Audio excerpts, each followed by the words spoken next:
Hi friends, welcome to my channel auto world. तो ये एक शॉर्ट वीडियो रहने वाली है, कंपैरिजन वीडियो, जिसमें कि हम मारुति सुजुकी बैलिनो, वैगनार और सिलेरियो के बारे में बात करेंगे। तो इन तीनों पॉपुलर कार्स में से कौन सी एक सूटेबल कार रहेगी अंडर 6 लाख एक्स शोरूम।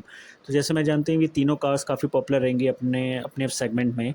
तो अगर आपका 6 lakh rupees ex showroom price है तो इन तीनों में ये तीनों इस प्राइस में तीनों कार्स अवेलेबल हैं। जैसे कि अगर आप वैगनर या सिलेरियो लेंगे तो उसके अपर वेरिएंट्स आ जाते हैं, और बेलिनो का बेस वेरिएंट जो सिग्मा है वो around 6 lakh rupees ex showroom का आ जाता है। तो ये जो मैं प्राइसिंग बता रहा हूँ ये अभी 25 अगस्त 2026 की बता रहा हूँ। तो 25 अगस्त 2026 को ये प्राइसिंग है, हो सकता है फ्यूचर में प्राइसिंग चेंज हो सके। तो इस प्राइस रेंज में अगर मैं बात करूं तो मेरे को बेलिनो का जो बेस वेरिएंट है सिग्मा वो वैल्यू फॉर मनी लगता है एज़ कम्पेयर टू सिलेरियो या वैगनार। अगर आप सिलेरियो या वैगनार लेते हैं तो उनके मिड वेरिएंट्स आ जाएंगे या कुछ अपर वेरिएंट्स आ सकते हैं। बट मेरे को ये लगता है कि अगर आप बेलिनो बेस वेरिएंट लेते हैं तो उसमें आपको ज़्यादा बेनिफिट्स मिलेंगे। जैसे कि आपको एक बड़ी गाड़ी मिल रही है बेलिनो का बेस वेरिएंट में, आपको 1.2 लीटर का इंजन मिल रहा है 4 सिलेंडर अभी करंटली जो आ रहा है बेलिनो में, जो कि बेटर है वैगनार के 1 लीटर 3 सिलेंडर इंजन के और सिलेरियो के भी 3 सिलेंडर इंजन में। अगर मैं और कंपैरिजन करूँ, अगर आप वैगनर के अपर वेरिएंट्स में जाते हैं तो कुछ अपर वेरिएंट्स में वैगनर में 1.2 लीटर इंजन भी आता है, और सिलेरियो में सिर्फ 1 लीटर का ही इंजन ऑप्शन का अवेलेबल है।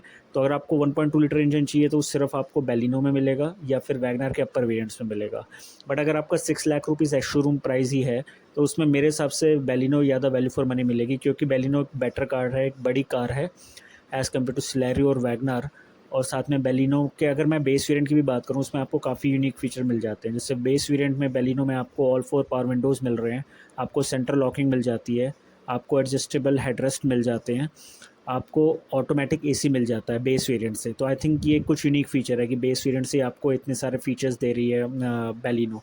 अगर मैं वैगनर और सिलेरियो की बात करूँ, अगर आपको वो मैं ये मान सकता हूँ कि वो थोड़ी आपको बेटर माइलेज दे देगी। जैसे कि Celerio one of the most fuel efficient car है, सबसे ज़्यादा माइलेज प्रोवाइड करने वाली कार है, और उसके बाद वैगनार की भी माइलेज काफ़ी अच्छी रहती है।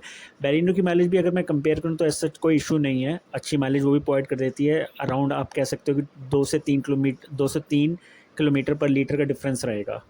तो अगर बहुत ज़्यादा माइलेज की आपको इशू नहीं है तो आप बेलिनो के पास डेफिनेटली जा सकते हैं। फिर भी अगर आपको वैगनर या सिलेरो पसंद है आप उसके लिए भी जा सकते हैं, क्योंकि वो भी काफ़ी पॉपुलर कार्स हैं और वैल्यू फॉर मनी रहती हैं। बेलिनो पर क्या है, एक सब 4 मीटर कार में आ जाती है तो थोड़ी बड़ी कार रहेगी वो as compare to WagonR Celerio. और क्रैश टेस्ट में भी बेलिनो ने 4 स्टार स्कोर करे थे, जो कि बेटर है इन दोनों कार से।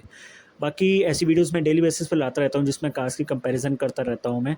अब मैं चाहता हूँ मेरे चैनल को काइंडली सब्सक्राइब करें, और सब्सक्राइब ज़रूर करें क्योंकि मेरे को सब्सक्राइबर्स नहीं मिल रहे हैं। तो काइंडली चैनल को सब्सक्राइब करें, मैं ऐसी वीडियोज़ और डेली अपलोड करने वाला हूँ। काइंडली सब्सक्राइब करें। Thank you.